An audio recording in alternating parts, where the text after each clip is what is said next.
So we are still busy with the science of living and reading the mother's questions put to the mother and mother's responses or comments. So today we take up this conversation of 20th January 1951. And this is related to this portion of the chapter, that essay. To complete this movement of inner discovery, it is good not to neglect the mental development. For the mental instrument can be equally a great help or a great hindrance. In its natural state, the human mind is always limited in its vision, narrow in its understanding, rigid in its conceptions, and a certain effort is needed to enlarge it, make it supple and deep. So she goes on to explain these sentences. So who would like to start today? Ruhi, as you're joining us after some time. Harpreet said her eyesight is not so good, so she won't be reading. Ruhi, would you like to start? You'll have to unmute yourself.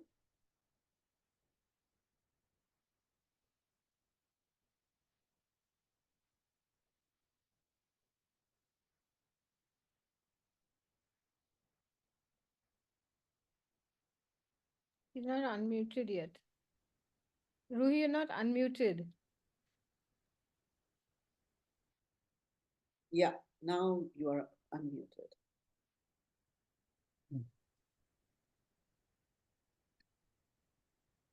I'm having technical glitch, but anyways, I missed the first line and someone wants to read this first paragraph. Oh yeah, thank you. The science of living on education. Unfortunately, most people, the more they think, the more they believe themselves superior. The more is satisfied with itself and does not aspire much for progress. It thinks it knows everything. And many people believe that their way of thinking is the best.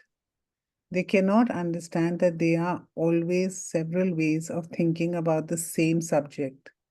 And the more their thought is strong and precise, the more are they convinced that there is only one way of thinking. That is why I have said here that certain exercises can enlarge your thought and give you the habit of seeing things from several points of view at the same time. Carry on. She's quoting from the It article. is, it is very necessary that one should consider everything from as many points of view as possible. There is an exercise in this connection which gives you suppleness and elevation to thought.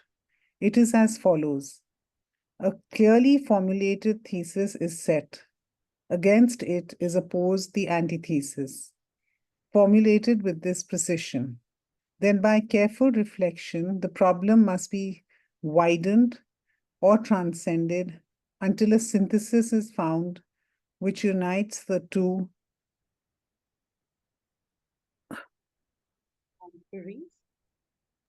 contraries in a large, higher, and more comprehensive idea.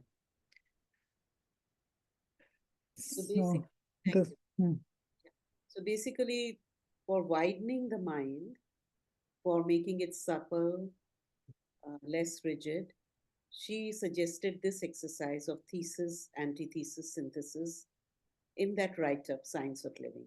Now she's going to explain this further.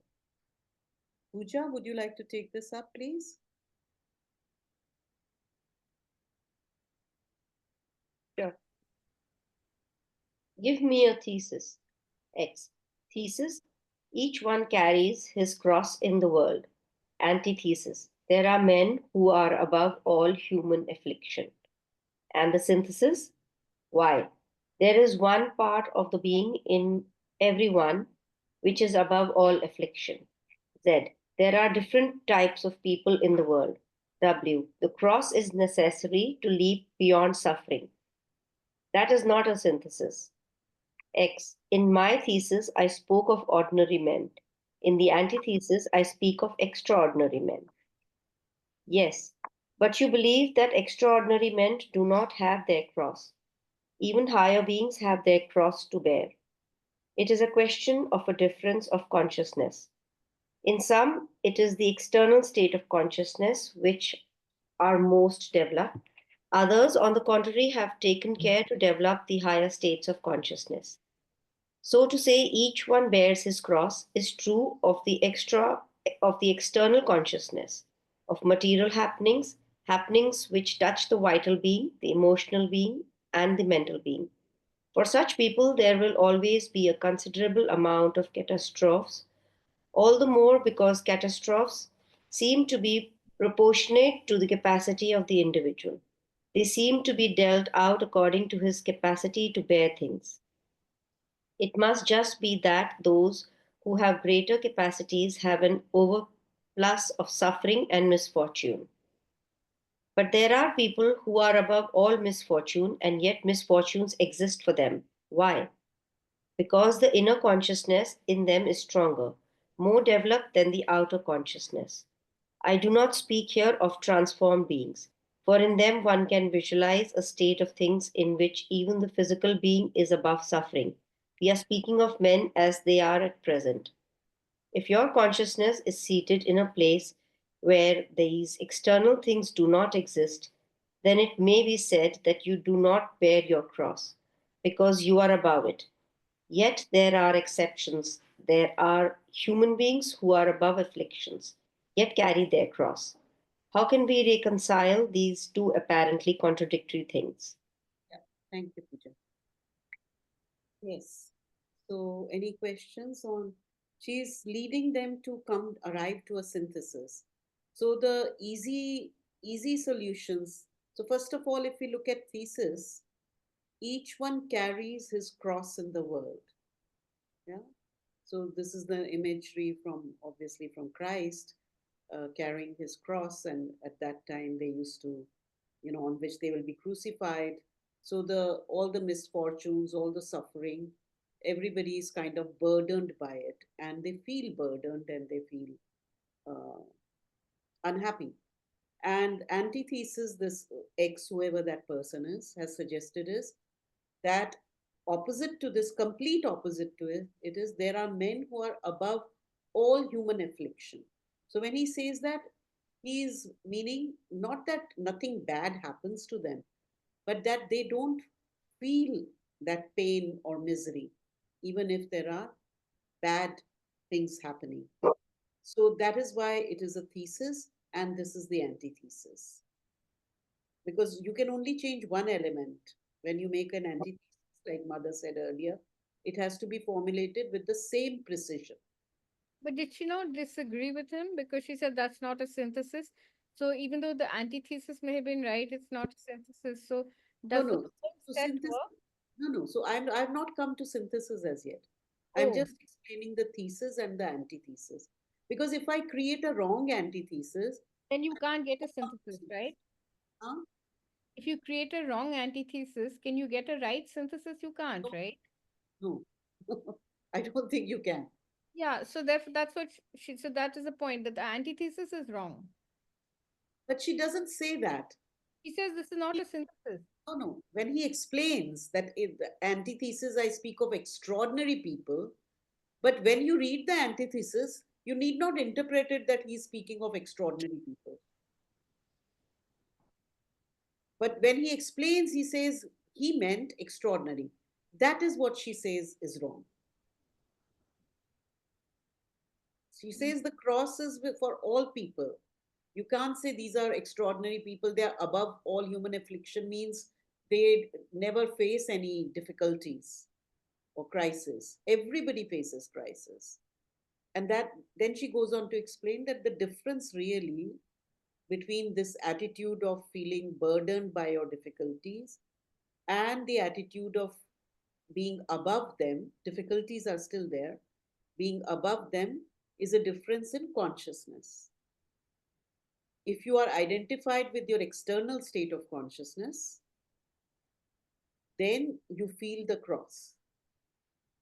But as an ordinary person only, and she says, I do not talk of transformed beings. I'm not talking of people who have achieved transformation, highly realized people, etc., etc. She says, I'm talking of ordinary people only. But if they're identified with their inner consciousness or a higher consciousness, then if it is seated in a place where these external things do not exist, then it can be said that you do not bear. She hasn't come to synthesis as yet. She's just explaining that this is at the same level of, in the outer world, the level is the same difficulty. And we see so often in life, two people face the same difficulty and they have totally different attitude response to it. So now she's saying that there are human beings who are above afflictions yet carry their cross. So the cross exists for everybody. But these human beings are above afflictions. So, how can we reconcile these two apparently contradictory things? Ila, you want to take on the next bit? Okay. Misfortunes are of different kinds. No human miseries and misfortunes are always of the same nature. There are sufferings that come from yourself, from circumstances, or from the general state of things. That is, you are subject to these sufferings from your birth, and none can escape them. They do not always have the same intensity, but they are always there. Hence, it seems there is a contradiction, and yet this is not correct. Because for some people, it is as if the thing did not exist, even when it exists, as if it was not, even while it was. If she wants to confuse us, she's doing a good job. Neither the one nor the other is wholly true. Neither the one nor the other is wholly false. This is like, Let's stop. Let's not carry on with the confusion. Let's stop yeah, and Yes. understand this. because this is a bit like what the horse whisperer was saying yesterday when he said horses are scared of two things. They're scared Yeah. of people and they're scared of not having people. Okay. No, he said they are scared of moving, sudden movement, and they are No movement. scared of still, what is still, Correct. yeah, So what same, does no? not move. Basically everything. So let's unpack it. So somebody says, okay, so maybe the answer lies in that there are misfortunes of different kinds. That's why they don't feel afflicted. So the mother says, no, that is not the reason, because human miseries and misfortunes always have the same nature. And they can come from yourself, they can come from circumstances, or from the general state of things. You are subject to these sufferings from your birth, and nobody can escape them. But they do not have the same intensity. They are always there, but they may not have the same intensity always.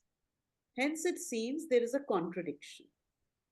But that is not correct. Actually, there is no contradiction because the suffering is there. What reduces its intensity is how people feel.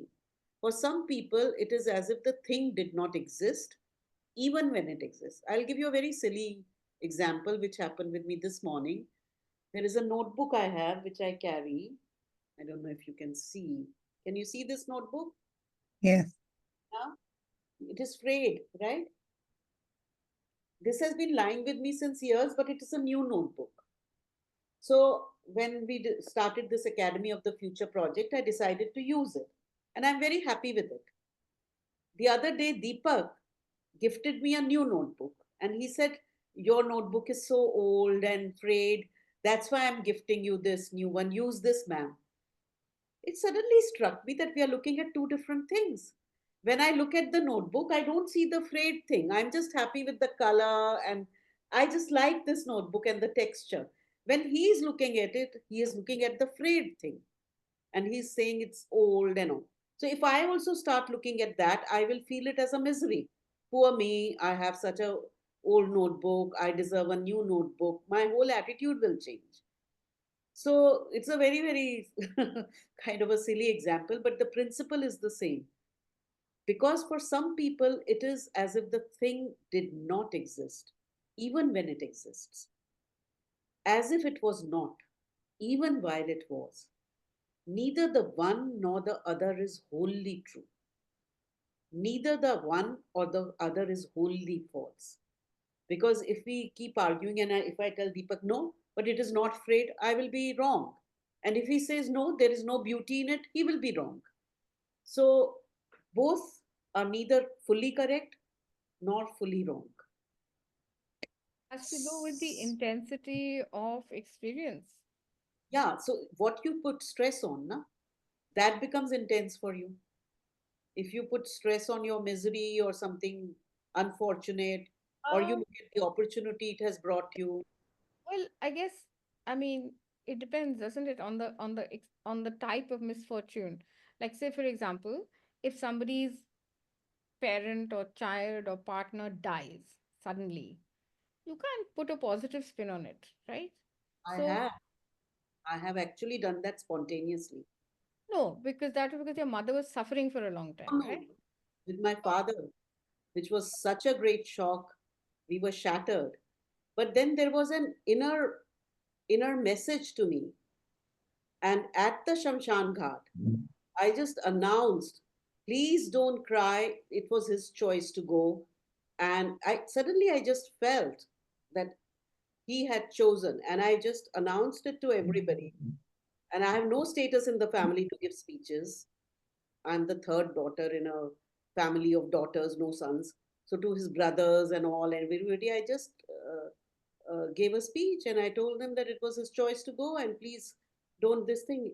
And I felt a great release when his body was burnt and all that. So that was an experience that I could do only because there was, again, what mother is saying, that inner, for some reason, there was this inner connect. I, I can see where you're coming from, Anuradha, and but I do agree with, I do see that with Ela, that there are certain circumstances which, even though I guess you're realized enough to go deeper inside and get that inner realization, but there's certain things that happen by accident and by in a very sudden way. And at that point, to get that to without with any preparation for it, it can be very overwhelming. And There's no doubt about it. I mean, that's the usual experience of all of us. yeah. As a concept, is it Mm. possible? What she's saying, is that possible, or is it only Oh, yeah. I mean, it is if it's something fairly mild. Like, say, for example, you've had a setback in your business. And of course, it's a big shock because financially it's affected you, it's going to affect your income, your family, all that. But, you know, it depends on how you deal with it. If you say, okay, fine, this isn't working, let me look at other opportunities. I might have other opportunities. And so you take it positively and you move ahead. So you minimize you don't wallow in the misery of, oh my Mm. God, I've had a failure. You take your failure as an opportunity to succeed. So I can see how that works in some cases. But I don't know whether, I mean, I'm not sure whether I agree that you can use it for every single thing. Because I think there are some things where the intensity, at least initially, is immense. I mean, like take Amita after her Yeah. parents. ask her? You will have to ask her I experience. know, but I mean, what I'm just saying is that initial time, But I mean, if somebody cannot do it, does not mean it is not doable. You see, you have to separate the two things. That way, realization of supermind, can it be done? For you and me, it's not doable. That means it cannot be done. Then whole of Sri Aurobindo's yoga is useless. So these are two separate things. 100 years back, what people thought is not doable is doable today. So this is in spiritual evolution, that what we think today is not doable is actually doable, and there are instances of it. There might be uh, sudden instances of it, but personally, I'm saying I have felt in all kinds of miseries a smile within my heart. I actually feel that there is a smile inside which is just waiting for the storm to pass. And I'm very aware of that smile. And it is my choice whether I identify with the drama or I identify with that smile. And I can feel that. That is an actual experience, it's not a concept. So, what I'm saying is when we judge the validity of a concept, we have to see it it will be true only if it is applicable in all circumstances. And the way the mother is talking about it here, it is for all circumstances. Whether you and I can do it today or not is a separate matter. I think I shared this with you in this group only, perhaps. Nirodha, who was in, maybe I stopped sharing the screen for some time. Uh, have I stopped? What is happening? Yeah. Ah. So Nirodha, who, if you have read Correspondence with Sri Aurobindo, I would suggest if you have not, it's a must read. Amazing set of letters between Sri Aurobindo and Nirodharan. And so one comment he made to him was, oh, you are like the Himalayas, and you sit there in your avataric, kind of manifestation. And what do you know what we suffer and, suffering we are going through? And Sri Aurobindo said that if that is your view of me, then my yoga is useless. Because that is what, if you create this division between the avatar and the normal human being, then the whole purpose of avatar coming down upon earth is nullified. And that is what religion makes us do, They could do it because they were this. And we have these, and we justify our weaknesses and our shortcomings. Yes, it is very difficult. It is almost impossible. All that is given. But is it really impossible? It can never be done? That is not. If that was so, then there is no point of celebrating some people who did it, and we can never do it. So I that think is. I think where we are coming from is not in terms of, can it ever be done? Is it possible to be done? But more from the point of view of trying to understand thesis, antithesis, and synthesis. So, for example, if one has to create an antithesis, one can do it with one's own, within one's own framework and frame of reference. If one has to use, Sri Aurobindo as an example and say, this can be done, it is possible. So that is actually the antithesis. Then I think, certainly speaking for myself, I'm very far away from providing any kind of antithesis for anything So that because is my why own she's thinking is so talking about. limited. Hmm? That's why she's talking about the enlarging of the mind. You see, when you enlarge the mind, any visionary, any scientist, anybody, like this book I'm reading, which you know very well of, Lifespan, yeah. So when you take a position, that time, whether it's feasible or not, should not come into the picture. Like you tell me when you do vision board with students, that the feasibility angle should not come. Just as a concept, that is it, can it be done? Whether one person does that doesn't matter. But is it possible even? Can there be people can there be times, can there be people who bear the cross but do not feel afflicted? So all of us have experience of that in one way or the other. The question comes of the intensity,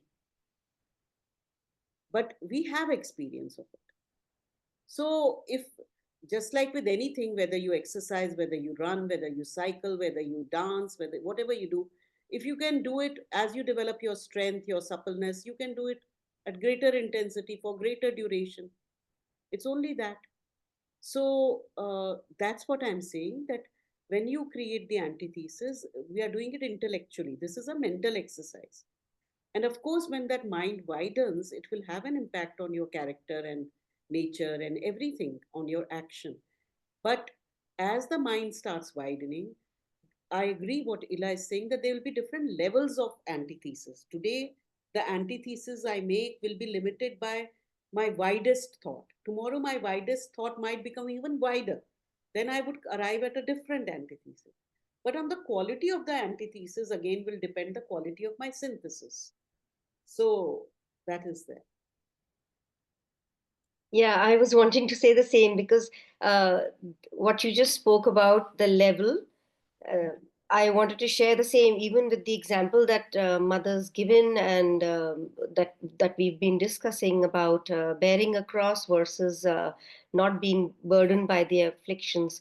It all depends upon which level you are, and it's not about not feeling bad or not missing the loss of the person, or but you don't, like you said, you don't wallow in that, and how you take it up, because at the end we all create our own miseries, and our circumstances are defined by what we put forward in our um, so it all comes down to how much the And that's why she's saying that she's not talking of transformed being. So, for example, I shared that I've experienced this deep thing, but I'm not like that all the moment.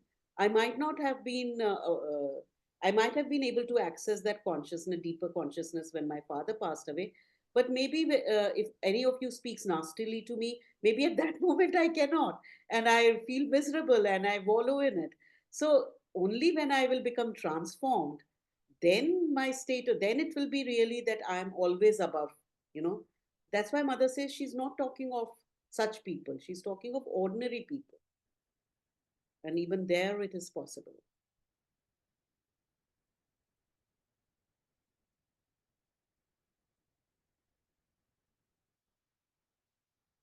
Okay, so carry on. What are I saying? Sagarika, you want to read this para only? Let's take it para by para. Okay, thank you. There is a state of human consciousness. It is not yet superhuman, it is truly human, in which the two things may coexist. One may have sufferings and not feel them, be as if they did not exist. That is, misfortune, cross, touches only the outer consciousness, the physical, the mental, the vital, but the psychic, in truth, physical is above all suffering. Let Psychic. us take a. Should I Psychic. stop? Psychic. But the psychic, in truth, the psychic is above all suffering. Let us take a very simple example, an illness. A physical disorder brings suffering, at times much suffering, but there are people who are in such a state of consciousness that their physical sufferings do not exist. They are not real for them. It is the same thing with separation. If you love someone and are separated from that person, you suffer. This is one of the most common of sufferings. It is the ties which are broken. Well, in a certain state of consciousness, the real link between two things cannot be broken, for it does not belong to the domain where things break. Therefore, one is above what may happen. Real link between two beings, not two Uh, things. Where the meaning changes, I correct the. Sometimes words No, are, no, no, no. sometimes it doesn't. Okay. Sorry. I could not understand. Well, in a certain state of consciousness, the real link between the two beings cannot be broken. Okay. This is actually true. So this already to some extent we have discussed. Mm. Carry on. Yes. Evna, next one. Yeah. But before one reaches a higher state of consciousness, there is a stage where one can develop in oneself the faculty of reason, a clear, precise, logical reason, sufficiently objective in its vision of things. And one has developed this reason well, all impulses, feelings, desires, all disturbances can be put in the presence of this reason, and that makes you reasonable. Most people, when something troubles them, become very unreasonable. When, for example, they are ill, they pass their time saying, "Oh, how I am ill, how frightful it is. It is going to last like all that all the time." And naturally, it gets worse and worse. Or when some misfortune befalls them, they cry out, "It is only to me that these things happen, and I was thinking that everything was fine before." And they burst into fit of tears, fit of nerves. Well, not to speak of Superman, in man himself there are higher capacity called reason, which is able to look at the things calmly, coolly, reasonably. And this reason tells you, don't worry, things will improve. Nothing.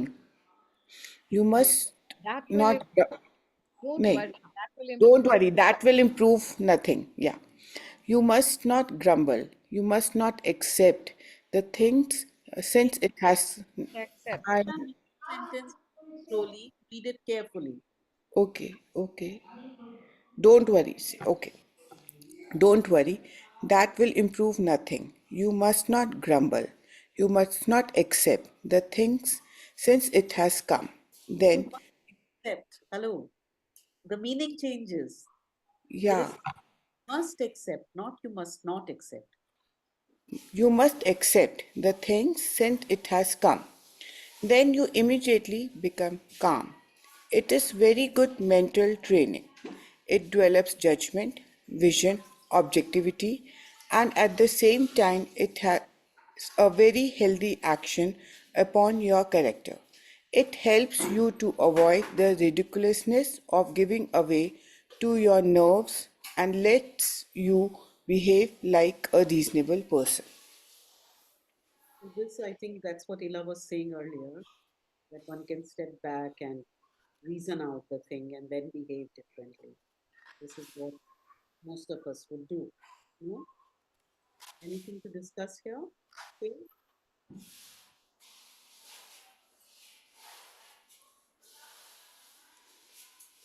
Mhm. You can take 2 paragraphs, please. Okay. Unmute.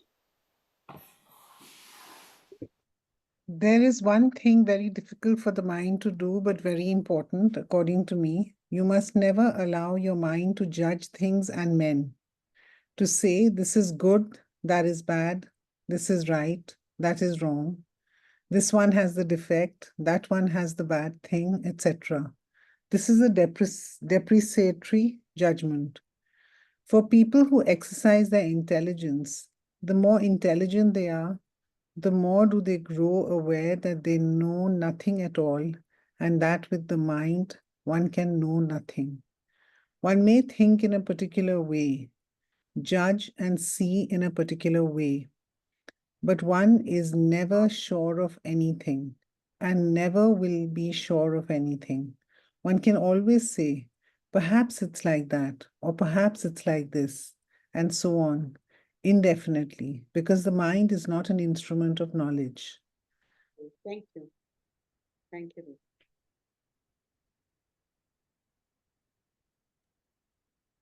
Would you please explain this paragraph? I could not, that for people, this one. Yeah, so these 2 paragraphs are Yes. connected, they are interlinked. The idea here is that the mind is incapable of judging or knowing the truth. It can never have the whole picture. So when we make judgments and we are sure about them, it's a natural tendency to judge. But when we take our judgment as the final truth, or as the only truth, or as the superior truth, that's where we go wrong. Because she says mind is not an instrument of knowledge. So we can only say, perhaps it is like this, perhaps this person is like that, perhaps they did it for this reason. But we can never be 100% sure because there are always so many aspects to anything. Is this linked to what she said earlier about knowledge really being, is what is given to you, and the Yeah, mind is only an instrument? So this is linked to that, right? yes, yes, that's right.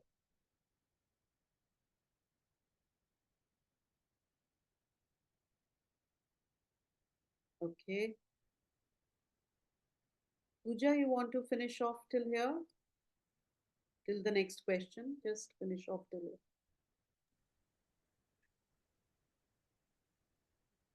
Above the thoughts, there are pure ideas.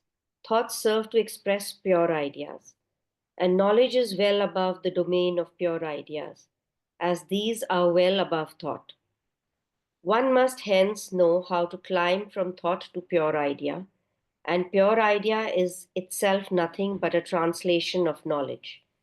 And knowledge can be obtained only by a total identification.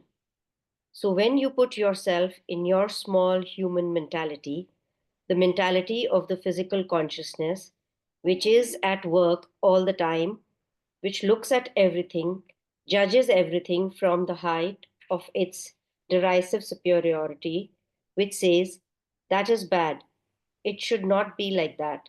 You are sure to be always mistaken, without exception.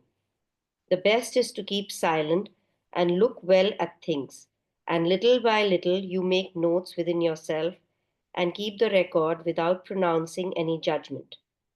When you are able to keep all that within you, quietly without agitation, and present it very calmly before the highest part of your consciousness, with an attempt to maintain an attentive silence, and wait then perhaps slowly, as if coming from a far distance and from a great height, something like a light will manifest and you will know a little more of truth. But as long as you excite your thoughts and cut them up into little bits, you will never know anything. I shall repeat this to you 100 times if necessary, but I can assure you that so long as you are not convinced of this, you will never come out of your ignorance. I like the imagery. So for me, what I understood of this is that basically collect data.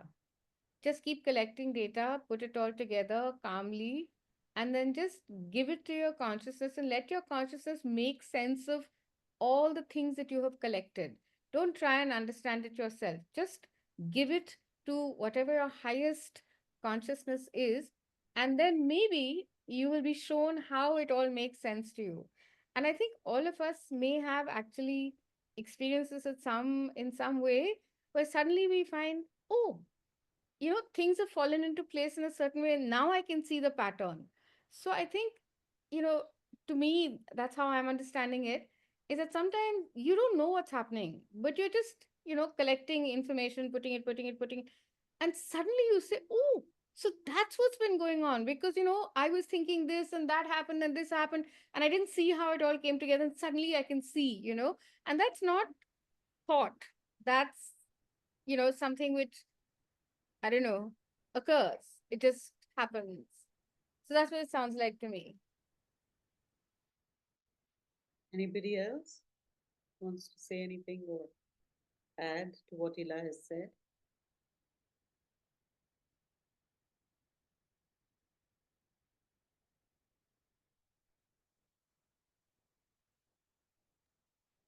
I think sometimes when one is very overwhelmed and this pattern of you may be following this as a routine. It may be for a short while, but I can see that I think I tend to fall into this pattern of forgetting that I just need to not keep relying on my um, just offering to the higher, to a spirit that comes from above, that rather than just analyzing it from the mind.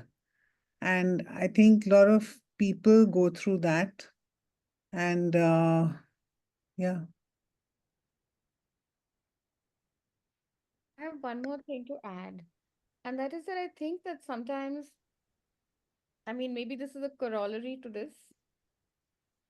You know, sometimes we think things should happen in a certain way. We have a plan. We think that, okay, today I'm going to do this is how it should be. This is what my life is going to be like. This is what I'm going to do this week, next week, whatever. And when things don't work the way in which we thought it, we get very, destabilized, like, oh my God, this is not working the way I want. Instead of saying, okay, so this hasn't worked, maybe something else is going to work. Why don't we just wait and see what has happened? This has not worked. Yes. What has worked? Has something else worked? has some other door open, has some other opportunity happen. And again, I personally speaking, I have seen this happen to me many times when something that I have wanted has not happened. I have been initially disappointed, and then I have told myself, wait, just see what else there is. If this has not been given to you, then something else will be given, or there is a reason why you're not getting this. Wait and see. And many times I have felt rewarded for just being able to step back and say, wait and watch.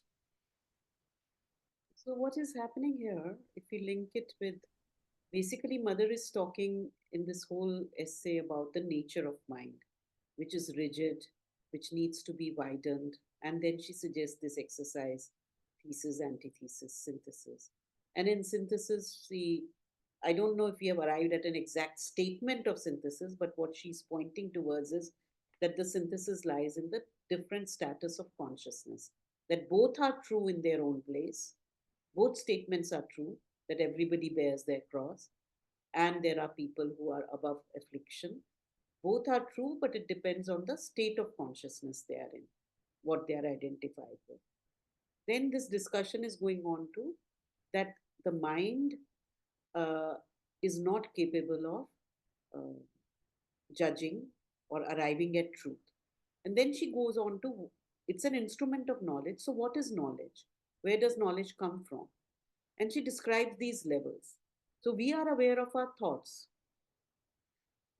People who have very rudimentary minds cannot even form thoughts, they think with words, each word. And even more rudimentary, people need to speak to themselves. People have to say it out aloud or mutter to themselves. There are people who are compulsive talkers to themselves, because only when they say it out, form a sentence, can they understand what the thought is, their own thought, even. So there are even lower levels than that. But she's starting at the level of thought, because in another essay of hers, she has explained this. That's why I'm talking about it. So she says, above the thoughts, there are pure ideas. The idea of freedom, for example. Yeah. So you can have many thoughts on it, but the concept itself, that's a pure idea. Idea of love, idea of beauty. And the more intelligent, okay, so that we know that one knows, we know nothing. Okay. So to start thinking with ideas instead of thoughts. And then for knowledge, she says, knowledge can be only obtained by a total identification. Now, here she's not explained it much, but Sri Aurobindo has spoken extensively of this knowledge by identity, and that's actually a supramental faculty. And right now, we will not go into it. But in very brief, I would say that it is like becoming that thing. Somewhere else, like Mother has said, that when you pour, suppose you are pouring water into a container, you become the water, you become that thing. Only then you can know everything about it. At times, maybe when you are very much in love with somebody or you're very interested in something, you almost experience their thoughts, their emotions, even their way of walking, their body gestures, you kind of imbibe them unconsciously. That is kind of, you are identifying them completely. And when you do that, somewhere from within, you get some sense of what that person might be feeling, because you kind of become one. So it is that kind of faculty. But here so when she's talking, it is not just in a particular aspect of our life about circumstances. It is even about learning maths, learning science, learning physics, learning language, everything, knowledge of every kind. And that comes from a domain which is above pure ideas, even. So that's why those of us who have read the 5 steps of mental development, the final stage where the mind becomes silent and receptive is so essential for true knowledge. Because only when that happens, then true knowledge can descend and the mind can hold it. And because the mind has been developed, can then formulate it without distorting it. So because the discussion was more on the lines of our personal experiences vis-a-vis people or circumstances. So I just wanted to point out that this is applicable in all domains. in studies, in everything, and of course in life experiences, in philosophy, in everything. And same way when she talks about judging, so it is about everything. When we have a circumstance, we judge it. We meet a person, we judge them. We say, this is wrong in them, this is right in them, this is how it should be. I think that is compulsive almost, the judgment. But to understand and take a step back and look at it, and so even that data, what I have observed about another person, what I have observed about a decision I have to make, a circumstance, to keep collecting bit by bit, and before arriving at any conclusion or any decision, to have that patience of letting, just keep offering it to something higher.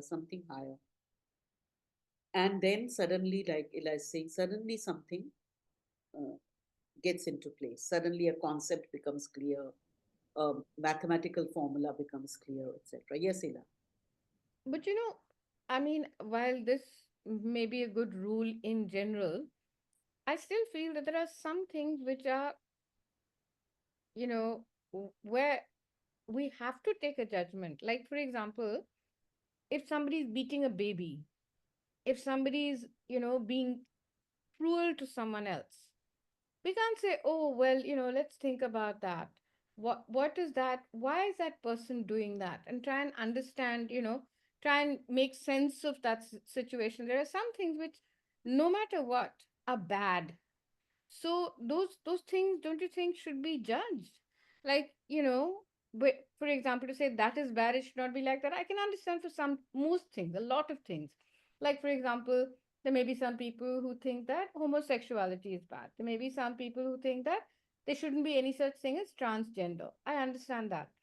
That I can make sense of. But for example, cruelty to children, So, cruelty to animals, cruelty to other very, people. But How? Ela, in this case, you won't judge, you would just act. No, no, no. Of what do you mean act? wait Somebody a is being cruel to somebody. I can say that person is a bad person or not. wait a minute. This is a long discussion. I don't think we can get into it right now. Really? It is a very valid and very long discussion. Let me also try to find something if I can. One thing which comes to my mind, there is like my grandfather, my Nana, uh, my mother's side of family is Jain, and he got into some subsect of Jainism. I forget the Therapanthis, or I'm forgetting. Pooja might know Therapanthis. I'm not sure. Some sect he got into, and he was explaining the philosophy to me. And their philosophy was that even if somebody is dying in front of you, even somebody is burning them, torturing them, you have to do nothing, because you can do nothing. You are nothing. You only have to focus on the whatever your personal, that whatever they believe, that become the Bhagwan or whatever. I'm sorry, I don't know so much. I was very shocked by listening to him. How can this be? Yeah. But there are philosophies which exist like that. So there are all kinds of views. We may agree or may not agree, but everybody chooses. And he was a very logical and all that person, but he, for some reason, he saw some truth in it. And he, in the last few years, he was trying to follow that. So but it does make me curious. Okay, maybe I have to explore it more and understand what is the kernel of truth in it. And finally, so that comes back to that third uh, step of mental development, where I widen and I open myself to all this, that there is a possibility that this is also true, that is also true. But when I have to act with my personal sense of values, I will act. I So mean, somebody might say, even in this, I will not judge. And somebody might say, no, this has to be judged. So that is there. I could also look at it like, uh, right now, I'm not judging the person, I'm just judging the act. And I would act to save the act because that doesn't seem right to me. And then the other part is that if I am questioned about the occurrence of that act, then I would just give what I saw with my eyes. But many times you can act without judging, na? Like the example she gave that somebody is torturing someone or beating That's someone. what I'm saying. I will not judge that person or anything, and I'm seeing something. What I'm saying is it's like instinctive. If you are getting burnt, you just pull your hand away. So if somebody is being beaten and you just jump in and save them, you know, judging comes like, uh, for example, as a teacher, it would happen with me in Mirambika that if I saw two children fighting and one was stronger and the other was weaker physically, for example, I would, tell the stronger person, why are you doing that? And once that fellow came to me and he said, Didi, you never saw, but yesterday this person did this to me. And I understood that I don't know the whole story. I ended up being unfair actually, whereas I thought I was being very fair.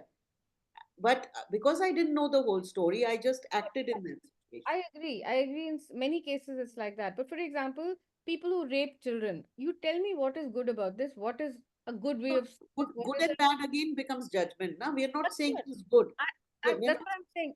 I'm that's what I'm saying. I'm saying that there are some things which I feel require judgment. Like for example, I think people who rape, who especially helpless people, like people who are disabled mentally, not all their children, the vulnerable, I think that's, I'm judging it, and I'm happy to judge it, to say I think that's despicable. I think the person is despicable, the act is despicable. Now you can say, but you shouldn't judge. No, I would judge the same, but maybe your judgment and my judgment and the judge's judgment doesn't match. So many times we hear judgments about convicts which doesn't match the perception of the whole general section of a community. There are levels and levels. And again, it comes back to level of consciousness. The mind will judge. What the mother is saying is, so for example, if you look at Sri Aurobindo and mother only, did they not act, for example, in World War, did they not act against Hitler? They did. So we can say, but they also judged Hitler. They also said that Hitler is wrong and it needs to be stopped. That was a judgment. So why are they saying this? Yeah. Or when Quit India movement or that Cripps mission proposal, Sri Aurobindo said accepted. You know, so there was obviously an evaluation of what is in this situation, what is needed, and action based on that. But knowing, not knowing, but from my reading and understanding of where Sri Aurobindo and mother might have been acting from, it was definitely not from the mind. It was definitely from another consciousness. So, and would that mean that they had nothing? If they were the avatars or if they were representative of the divine, does divine have no compassion for Hitler? Is Hitler not an aspect of the divine? Because then that's why I said it will become a very long discussion, because we will have to go into purpose of creation, who created evil first of all, what is the genesis of evil, Maybe we what should is do the that genesis of separately. falsehood. Maybe we'll do that separately in another. Anti-divine, then divine is powerless. So we should do it as a separate topic, but I As a think it's worth separate thing. discussing. Yeah. Yes, yes. Yeah, and we should include Trump in it, Yeah. in the discussion. Again. I Let's agree. quickly read. There's only one line left, one in this chapter. So, Prerna, do you want to read? Yeah. Is there any exact number of pure ideas? To know that, you must go and see the Supreme and ask him. I'm not interested in statistics. Here is a little story. One of my friends have made a trip to India and was requested to give an account of his travels. An old, very credulous lady was there and she asked him, in India, do they count the souls? He answered, yes. How many are they? Asked the old lady. He answered, only one. One only.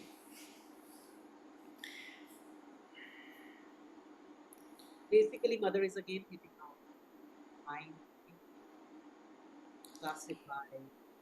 I can't hear you. I can't hear you. I'm saying the mother is again basically hitting out at the mind. The mind has this need of, let me classify, tabulate, understand how many pure ideas. So that's why she's I'm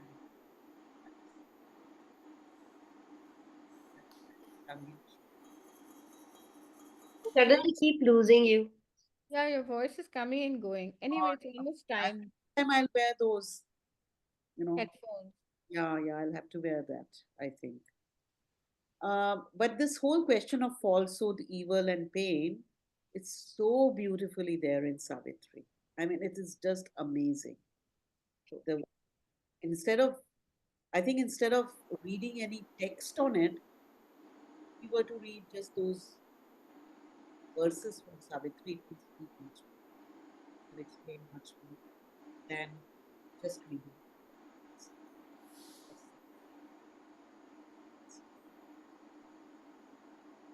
And Radhadi, I remember there was a reading of the mother where she talks about how, like she's in this previous paragraph, she was saying that when something happens, we think like that, and then we lament over it or whatever. And there was a reading of hers. I remember I've read it 2 3 times, but I can't recollect where it was. But it's a very nice reading where she just generally is telling that how we think of something, we want something, and that doesn't happen, and we feel bad. But after a point, we forget, and then when that thing happens again, we are shocked, like, oh, how did this happen? But we had also called for it. Yeah, I think that would be a nice reading too. It is on the mind only. Yeah. And the thought goes out and does its work, the power of thought. Goes and does its work, but by that time we have forgotten. Yeah, Then we've moved on. why is it happening to me? Like in a moment, I might think, oh, it's better to die than to live like this. And that thought might have a very strong formation. And then later on, if I have an accident and I'm almost dying, then why did this happen to me?